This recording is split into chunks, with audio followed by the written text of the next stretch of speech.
నమస్కారం. నా పేరు చారుగొండ రాజశేఖర్. ఈరోజు నేను కరోనా ప్రభావం వల్ల మనం ఇంటికి పరిమితమై ఉన్నాం. ఇది లాక్డౌన్ పీరియడ్ గా పరిగణించబడుతుంది.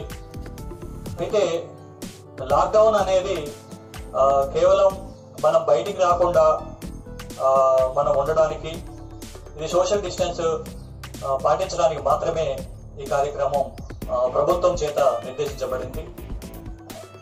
వివిధ దేశాల్లో, అమెరికాలో కానీ, ఇటలీలో కానీ, చైనాలో కానీ ఈ వ్యాధి ఎక్కువగా ఉధృతంగా వ్యాపిస్తూ ఉంది.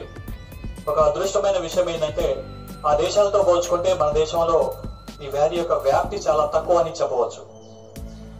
మరి ఈ కాలంలో లాక్డౌన్ పీరియడ్ లో మనం బయటికి రాకుండా ఏం చేయాలి అని అంటే, ఈ సమయం చాలా అద్భుతమైన సమయంగా మనం భావించుకోవాలి. పిల్లలతో మనం గడిపేటటువంటి సమయం, ఎక్కువ సమయం గడపాలి. ఎక్కువ సమయం పిల్లలు కానీ, ఫ్యామిలీ మెంబర్స్ కానీ సెల్ ఫోన్ చూడకుండా నిరోధించుకోవాలి. మరి పిల్లలతో ఆటలు ఆడుతూ, పిల్లలతో పాటలు పాడుతూ, పిల్లలతో మమేకం అవుతూ, వారికి ఒక మధుర క్షణాలు, జీవితంలో మళ్ళీ ఇలాంటి రోజులు మళ్ళీ ఎప్పుడు వస్తాయా అని ఎదురు చూసేటట్టుగా వారిని మనం ఆత్మీయత, అనురాగ, ప్రేమను పంచుతూ ఉన్నట్లయితే ఈ సమయం చాలా అద్భుతంగా గడిచే అవకాశం ఉంటుంది. మీకు పేపర్లలో చూస్తూనే ఉంటారు, యూకే పిఎం ప్రధానమంత్రి కూడా, బోరిస్ జాన్సన్ కూడా ఈ కరోనా వ్యాధి వచ్చింది. అంటే జాగ్రత్తగా ఉండకపోతే 10 మందిలో గుంపులో మనం కనుక కలిసినట్లయితే ఖచ్చితంగా ఈ వ్యాధి వచ్చే అవకాశం ఉంటుంది. కాబట్టి మరి పోలీసులు బయటికి వెళ్తే దండన చేస్తున్నారు, కొడుతున్నారని అందరూ చేస్తున్నారు. ఒక మనిషి, ఎవరైనా హంతకుడు బయటికి వెళ్ళాడు అనుకోండి, అంటే ఒకరిని మర్డర్ చేయడానికి హంతకుడు బయటికి వెళ్తే ఏం చేస్తారు రక్షక భటులు? ఖచ్చితంగా వాళ్ళని కొడతారు లేదా చంపుతారు.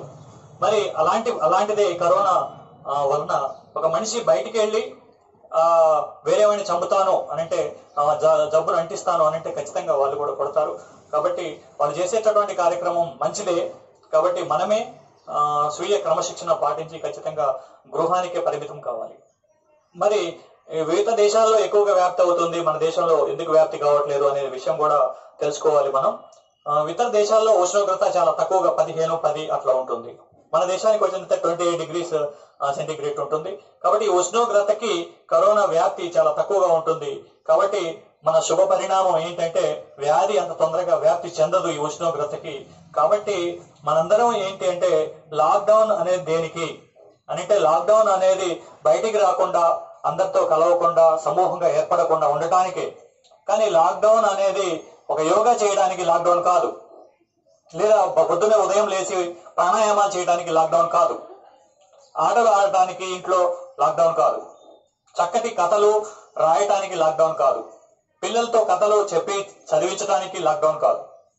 ఊరికే ఇంట్లో ఉండి పిల్లల్ని అది చదువు ఇది చదువు అని హింస పెట్టకుండా వాడితో ఆటలు ఆడుతూ, పోయిట్రీని చదివిస్తూ, చిన్న చిన్న పద్యాలు నేర్పిస్తూ ఉండాలి. అంతేకాకుండా ఈ సమయంలో ఎక్కువగా ఒత్తిడికి గురయ్యే అవకాశం ఉంటుంది, మానసికంగా ఫీల్ అయ్యే అవకాశం ఉంటుంది. టీవీలో ప్రతిసారి కరోనా వల్ల తాపకి విషయాలు వస్తుంటాయి. ఆ విషయాల్ని చూసినప్పుడు ఐఎమ్ ఓకే, నాకేం కాదు, నేను మంచిగా ఉంటాను అని పాజిటివ్ సజెషన్, పాజిటివ్ గా ఆలోచిస్తే మనకి ఏది కాదు. కాబట్టి డిప్రెషన్ లోకి లోని కాకుండా ఉండాలి అని అంటే, మనం ఖచ్చితంగా తోట పని చేయొచ్చు, ఆడుకోవచ్చు, పాడుకోవచ్చు. యూట్యూబ్ లో రిలాక్సేషన్ టెక్నిక్స్ ఉంటాయి. రిలాక్సేషన్ టెక్నిక్స్ ద్వారా మనం ఎలాంటి విధానాలని అవలంబిస్తే మనం ఫ్రెష్ గా, స్వేచ్ఛగా, సంతోషంగా ఉంటామో ఆ రిలాక్సేషన్ టెక్నిక్స్ ని పాటించాలి. యోగా, ప్రాణాయామాలు చేయాలి. వీటన్నిటినీ మనం పాటించినట్లయితే కరోనా వ్యాధి వ్యాప్తిని మనం అరికట్టవచ్చు. కాబట్టి ఖచ్చితంగా ఇవన్నీ పాటించి కరోనా వ్యాప్తిని అరికట్టాలని కోరుకుంటూ ధన్యవాదాలు. Thank you.